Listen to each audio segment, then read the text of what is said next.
Color Ideas Hair Color 101. Everything you need to know before dyeing your hair. So, you've decided to color your hair? Congratulations! When it comes to your beauty routine, changing your hair color is one of the most exciting things you can do. In fact, it's a way to add a major pop to your look, especially if you opt for a bold hue, and it allows you to express your personality to boot. But, depending on the look you're after, coloring your hair isn't always the easiest process. For starters, deciding on who, exactly, should dye your strands is a tough question. Should you book an appointment at your nearest salon, or should you DIY it at home? And if you do decide to play hair colorist from the comfort of your bathroom, figuring out which dye to buy can be confusing. With so many options available, how can you know for certain which kit is right for you? Should you select a semi-permanent hair color or a permanent hair color? Plus, do you really need to switch up your hair care regimen once you're sporting a brand spanking new tint? The answer to that is yes, you do. Luckily, we're here to make the process easier. Here's everything you need to know before you dye your hair so that you can make the most informed choices possible. Happy coloring! Popular hair coloring techniques to consider. If you're heading to the salon, it's time to brush up on your hair color lingo. And remember to bring a picture of what you want. This will help prevent any unwanted surprises. These are a few of the different types of techniques your stylist can use to add dimension and movement to your strands. 1. Balayage.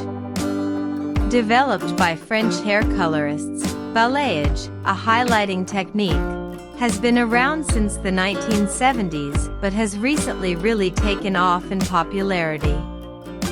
When it's done right, you'll look like you've just spent a few days at the beach. Basically, your highlights should be on the pieces of hair that see the most movement, around your face and crown, specifically.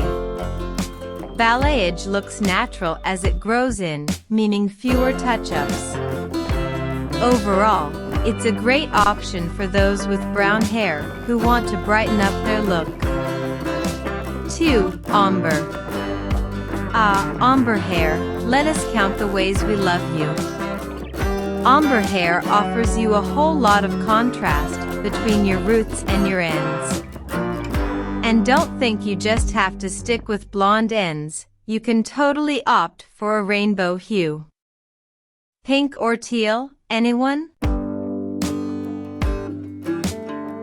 3. Sombre. This technique is a little bit softer than ombre. Sombre means soft ombre. To get this look, ask for highlights that are just a few shades lighter than your natural color so that the result is subtle. 4. Blonde. Listen up, brunettes.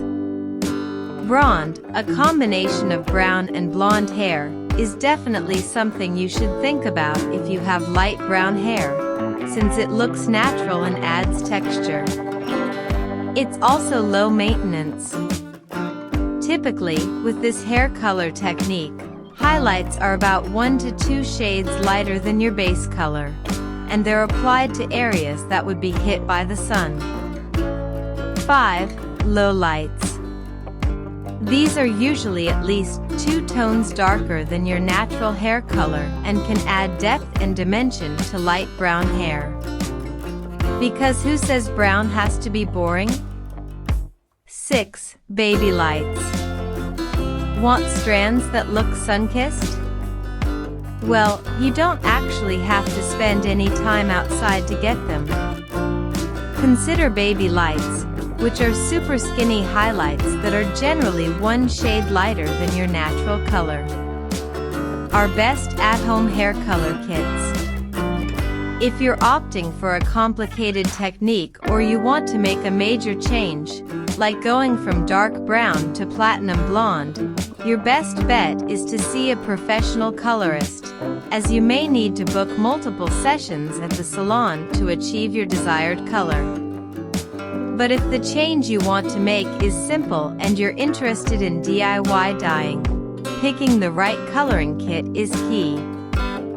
Here are a few options you should have on your radar. For all-over color, try L'Oréal Paris Feria or L'Oréal Paris Superior Preference.